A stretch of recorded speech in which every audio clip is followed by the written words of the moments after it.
So hello dear students, welcome back to this session of ICT Virtual Classroom। ICT Virtual Classroom के इस session में आप सभी का एक बार फिर से स्वागत करते हैं। आज की क्लास में बात करने जा रहे हैं हम कुछ इंपॉर्टेंट और इंटरेस्टिंग टॉपिक्स के ऊपर, कुछ ऐसे इंपॉर्टेंट टॉपिक्स जो कि हम पिछली क्लास में भी देखते हुए आ रहे हैं और उनको हम इस क्लास में कंटिन्यू करेंगे। ठीक है, कुछ नई चीज़ों को हम सीखेंगे। मैं उम्मीद करता हूँ कि आप सबके सब फिट फाइन हेल्दी होंगे, बिल्कुल रेडी होंगे क्लास के लिए। तो चलिए आज की क्लास को स्टार्ट करते हैं और अपना पूरा ध्यान सामने स्क्रीन पर बनाकर रखेंगे। हम चलते हैं स्मार्ट बोर्ड की स्क्रीन पर। तो चलिए डियर स्टूडेंट्स, लास्ट क्लास में हमने बात करी थी properties of electric field lines की। वैद्युत क्षेत्र रेखाएं हमने देखी थी लास्ट क्लास में। डियर स्टूडेंट्स, आज की क्लास में हम लोग देखते हैं कि क्या इसका सिग्निफिकेंस है, इलेक्ट्रिक फील्ड का सिग्निफिकेंस क्या है, हम क्यों इलेक्ट्रिक फील्ड को पढ़ रहे हैं, इससे हमें पता क्या लगेगा। तो सिग्निफिकेंस ऑफ इलेक्ट्रिक फील्ड देखें हम। यहाँ से हम ये देखें कि वैद्युत क्षेत्र की तीव्रता यानी इंटेंसिटी ऑफ इलेक्ट्रिक फील्ड हमको क्या बता रही है, किसी एक आवेश पर लगने वाले बल को, जो कि एक परीक्षण आवेश यानी कि टेस्ट चार्ज पर लगने वाला बल है विद्युत क्षेत्र में, उसे रखने पर वो कितना है ना, वही तो विद्युत क्षेत्र की तीव्रता है। E = F/Q not. अगर मैं यहाँ से देखूं F = क्या निकल के आता है, F निकल के आता है Q नॉट E। मतलब कि अगर यदि आवेश हमारे पास Q हो, यदि आवेश Q, जरा ध्यान से समझना इस बात को, यदि आवेश Q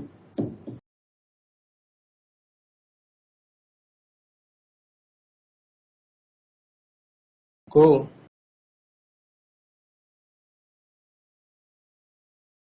वैद्युत क्षेत्र E में रखते हैं तो जाहिर सी बात है, हमने क्या क्या देखा था भाई, हमने देखा था कि जब भी किसी आवेश को हम वैद्युत क्षेत्र E में रखेंगे उस पर एक बल काम करेगा, आकर्षित प्रतिकर्षित होगा, वो गति करेगा किधर की तरफ, है ना, ये सारी बातें उसमें होंगी, है ना। तो उस पर गति करने का मतलब कि उस पर बल लग रहा है, तो उस पर कितना बल लगेगा, उस पर लगने वाला बल वो हमको यहाँ से मिलता है। बात समझ में आई। तो ये हम लोग यहाँ पर वैद्युत क्षेत्र का, जो वैद्युत क्षेत्र की तीव्रता है उसका यूज हम इस तरीके से कर लेते हैं, जल्दी से नोट डाउन करेंगे। F = Q नॉट E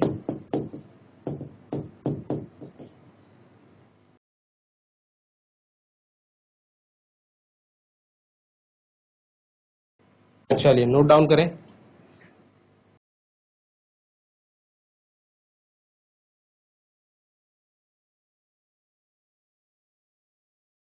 चलिए अब हम एक्सप्रेशन फाइंड आउट करेंगे कि अगर वैद्युत क्षेत्र E में किसी आवेश को रखते हैं तो उस पर कितना बल लगेगा।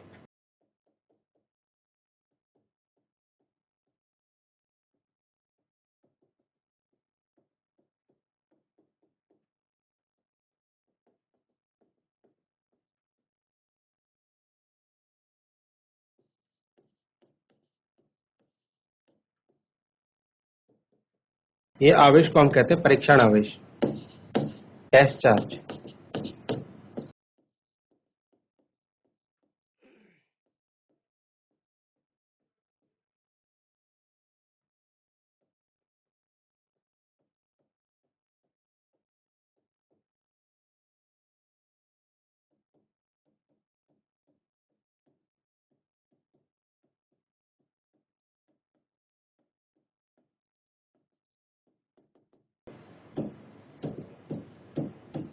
फोर्स ऑन टेस्ट चार्ज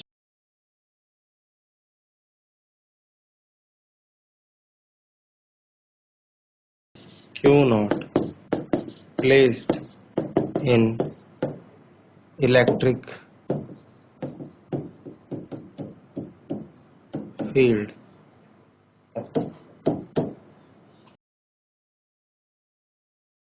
चलिए जरा ध्यान से समझेंगे इस बात को। हम लोग ये मानते हैं कि चार्ज है, कोई आवेश है, इसको मैं प्लस Q कंसिडर कर रहा हूं, जिसको मैं क्या कंसिडर कर रहा हूं, प्लस Q। अगर कोई आवेश है तो इस आवेश का एक वैद्युत क्षेत्र होगा, ये बात हमें पता है, ये बात हम पढ़ते हुए आ रहे हैं, समझते हुए आ रहे हैं, है ना। कोई भी आवेश होता है, अगर वो सिंगल चार्ज है या फिर मोर देन वन चार्ज है, तो वहां पर हमको उसके चारों तरफ क्या है, एक इलेक्ट्रिक फील्ड देखने को मिलता है। तो इसके चारों तरफ कुछ ना कुछ इलेक्ट्रिक फील्ड होगा, ठीक है। माना वो इलेक्ट्रिक फील्ड ई है, माना वो इलेक्ट्रिक फील्ड कितना है, वो जो इसके चारों तरफ जो वैद्युत क्षेत्र है उसकी इंटेंसिटी, उसकी तीव्रता जो है ई है, वो हम मेजर करते हैं। ठीक है, अब बात करेंगे कि इस आवेश के कारण सपोज यहां पर पी बिंदु है और इस पी बिंदु पर यह पता लगाने के लिए कि इस प्लस क्यू के कारण इस चारों तरफ कितना इलेक्ट्रिक फील्ड, जो इलेक्ट्रिक फील्ड है उसकी इंटेंसिटी कितनी है, तो इस P पर मैं एक छोटा सा चार्ज अज्यूम करता हूं जो कि Q0 है। अब यहां पर Q0 की डेफिनेशन सुन ले। Q0 एक टेस्ट चार्ज है, यानी कि एक परीक्षण आवेश है। परीक्षण आवेश मतलब हम इसको टेस्ट करने के लिए यूज करते हैं। ठीक है, टेस्ट करने के लिए यूज करते हैं। अभी हम टेस्ट करना चाह रहे हैं कि इस प्लस क्यू के चारों तरफ कितना इलेक्ट्रिक फील्ड है, तो उसे लिए हम क्या कर रहे हैं, यहां पर एक टेस्ट चार्ज ले रहे हैं।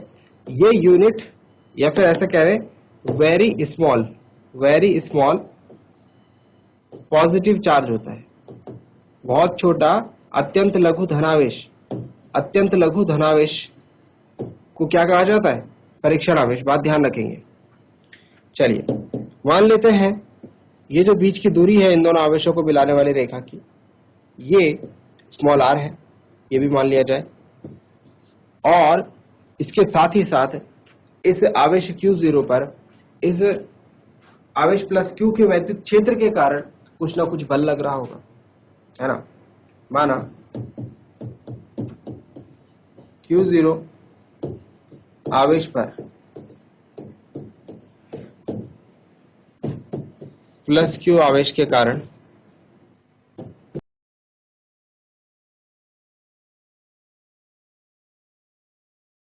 लगने वाला बल मान लेते हैं F है।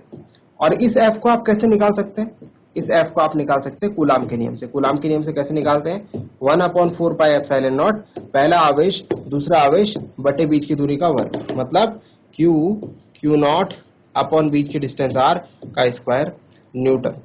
और ये इसकी डायरेक्शन क्या होगी भाई, ये भी धनावेश है, ये भी धनावेश। ये धनावेश कैसे पता चला, मैंने बताया था आपको, टेस्ट चार्ज क्या होता है, धनावेशित होता है, तो ये भी धनावेश। दिशा क्या होगी भाई, बल्कि दिशा कुछ इस तरीके से होगी, फोर्स की डायरेक्शन कुछ इस तरीके से होगी, इस पर जो बल लग रहा है F। बात समझ में आ रही है।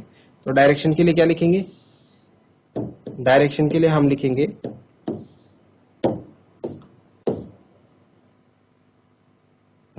इसको सपोज मैं ए नाम दे देता हूं, ए से पी की ओर अलोंग एपी। चलिए इतना नोट डाउन करेंगे।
चलिए प्यारे बच्चों, आई होप यहां तक की बातें आपको समझ में आई होंगी।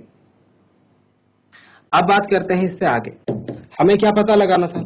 हमें पता ये लगाना था कि इस प्लस क्यू के चारों तरफ जो है कितना इलेक्ट्रिक फील्ड है इस आवेश के कारण, इसका जो इस आवेश के कारण जो इसके चारों तरफ इलेक्ट्रिक फील्ड है, इलेक्ट्रिक फील्ड इंटेंसिटी है, विद्युत क्षेत्र की तीव्रता है, उसका परिमाण कितना, उसका मैग्नीट्यूड कितना है। तो हमने एज्यूम करा इस प्लस क्यू आवेश के चारों तरफ इलेक्ट्रिक फील्ड ई है और इसके आसपास कोई बिंदु पी है, वहां पर हम पता लगा रहे हैं कि वहां पर कितना इलेक्ट्रिक फील्ड होगा। तो हमारे पास एक एक्सप्रेशन बन जाएगा। अब हमें ये तो पता लग गया है कि इस प्लस क्यू और क्यू नॉट के बीच में कितना बल लग रहा है। तो नेक्स्ट केस में हम क्या करेंगे, जरा ध्यान से देखेंगे। नेक्स्ट केस में हम क्या करेंगे, अभी मैंने आपको फॉर्मूला बताया, E इज इक्वल टू क्या होता है, E is equal to F upon q naught होता है। यानी कि किसी बिंदु पर, किसी स्थान पर जो वैद्युत क्षेत्र होगा, वैद्युत क्षेत्र की तीव्रता होगी, वहां पर हमने जो परीक्षण आवेश लिखा है उस पर कितना बल लग रहा है अपॉन परीक्षण आवेश। मतलब E इज इक्वल टू बल कितना लग रहा था, 1/4πε0 q nought upon r square, upon क्या कर देंगे क्यू नॉट। ये क्यू नॉट से क्यू नॉट क्या हो जाएगा, कैंसिल आउट। तो E इज इक्वल टू क्या निकल के आ जाएगा हमारे पास, 1/4πε0 q upon r square newton per coulomb. और डायरेक्शन की अगर बात करें, देखिए E क्या है, एक वेक्टर क्वांटिटी है। जब हम वेक्टर क्वांटिटी को लिखेंगे, जब हम सदिश राशि को एक्सप्लेन करेंगे, हमें उसके डायरेक्शन को भी बताना होगा। तो ये तो मैग्नीट्यूड हो गया, ये तो परिमाण हो गया, इसको हम इजीली निकाल सकते हैं। ठीक है, इसमें कोई दिक्कत अब नहीं है। बट अगर बात करें इसकी डायरेक्शन की, इसकी दिशा की अगर बात करें, तो दिशा बिल्कुल ध्यान से सुन लें, दिशा बिल्कुल ध्यान से सुन लें। दिशा वही होगी जो दिशा इस पर बल की थी। मतलब ए से पी की ओर ही इसकी दिशा होगी, ई की दिशा। तो अगर आपको कंफ्यूजन हो रहा है ना, अगर आपको कंफ्यूजन हो रहा है, वैसे मैंने लास्ट क्लास में आपको बताया था, धनावेश से जो इलेक्ट्रिक फील्ड लाइंस होती है वो बाहर की तरफ होती है, मतलब इससे दूर की तरफ। तो अगर मैं इस पॉइंट की तरफ बात करूं तो ए से पी की तरफ ही इलेक्ट्रिक फील्ड लाइन जाएगी, है ना। विद्युत क्षेत्र इसका जो दिशा होगी वो ए से पी की तरफ होगी। अदरवाइज हमने अभी बल निकाला था तो बल की दिशा लिखी थी, ठीक है। तो जो बल की दिशा होगी किसी आवेश पर लगने वाले किसी आवेश के कारण, वो होगी वही दिशा जो होगी ई विद्युत क्षेत्र की भी होगी। आई होप यहाँ तक की बातें आपको समझ में आई होंगी। जल्दी से इस पार्ट को नोट डाउन करें। ये आपका एक्सप्रेशन है, विद्युत क्षेत्र की तीव्रता, intensity of electric field for a charged particle के आसपास में हमने कोई पॉइंट पी ले रखा है, वहां पर कितना विद्युत क्षेत्र। तो आपसे आपको क्या डिस्कस किया जाएगा, एक आवेश दिया जाएगा, उसके आसपास बता दिया जाएगा भाई इतनी दूरी पर कितना विद्युत क्षेत्र है बताओ। तो ये फॉर्मूला हम लोग यूज करेंगे। जल्दी से नोट डाउन करें।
चलिए, तो इस फॉर्मूले का यूज करके हम एक छोटा सा क्वेश्चन सॉल्व करते हैं, ठीक है।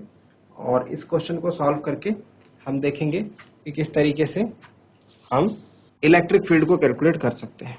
ध्यान से देखिए, सपोज ये एक स्क्वायर है, ये एक वर्ग है, और इस वर्ग का, इस स्क्वायर का ये कॉर्नर है ए और ये कॉर्नर है बी। मैंने जो टेस्ट चार्ज रखा है, जो आवेश है Q, वो यहां पर है।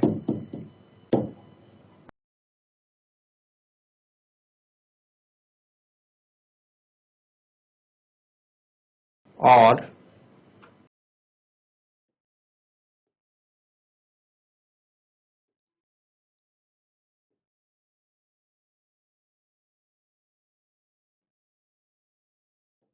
जो ये Q है, इट इज 1.6 इंटू 10 की पावर माइनस 19 कूलम।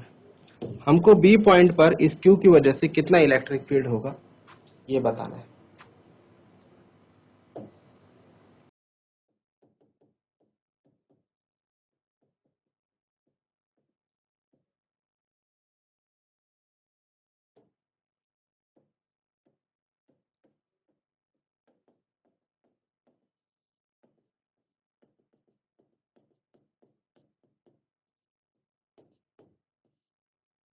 कितना होगा ये बताना है।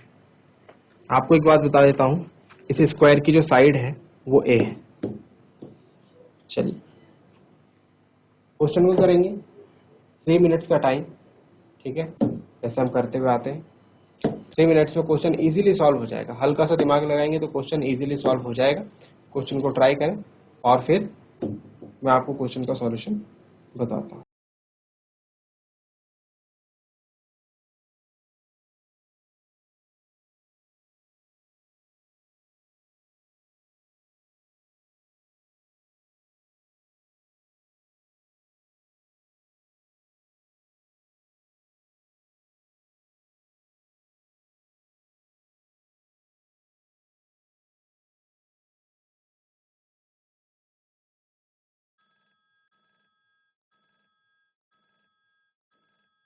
चलिए डियर स्टूडेंट्स, क्वेश्चन का सॉल्यूशन कुछ इस तरीके से होगा। हमको क्वेश्चन को सॉल्व करने के लिए बस इन दोनों पॉइंट्स के बीच की डिस्टेंस चाहिए। आप जानते हैं एक स्क्वायर का जो डायगोनल है वो a√2 होता है। कितना होता है? a√2। मतलब इजीली हम लोग सॉल्व कर लेंगे क्वेश्चन को, क्योंकि हम जानते हैं इलेक्ट्रिक फील्ड की जो इंटेंसिटी होती है वो हम निकालते हैं फॉर्मूले को यूज करके 1/4 पाई एप्सिलॉन नॉट।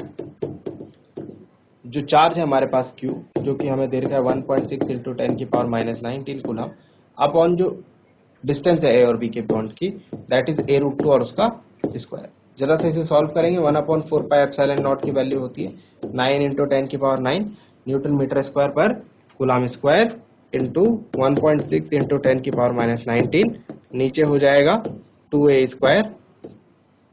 अब इसे कैंसिल आउट कर सकते हैं 0.8 टाइम्स, तो E इज इक्वल टू आ जाएगा 7.2 इंटू 10 की power minus 10 upon a square newton per coulomb. बात समझ में आ रही है? क्या ये बात समझ में आई आप लोगों के? ठीक है। यहाँ पर बात करेंगे डायरेक्शन की। तो A की वजह से, क्योंकि A पॉजिटिव चार्ज है, यहाँ पर जो इलेक्ट्रिक फील्ड की डायरेक्शन होगी वो क्या होगी? Away from the charge. Away from the charge मतलब ऐसे ऐसे। तो A से B की ओर हमको इसकी डायरेक्शन देखने को मिल रही है, A से B की ओर अलोंग AB। चलिए जल्दी से नोट डाउन करेंगे।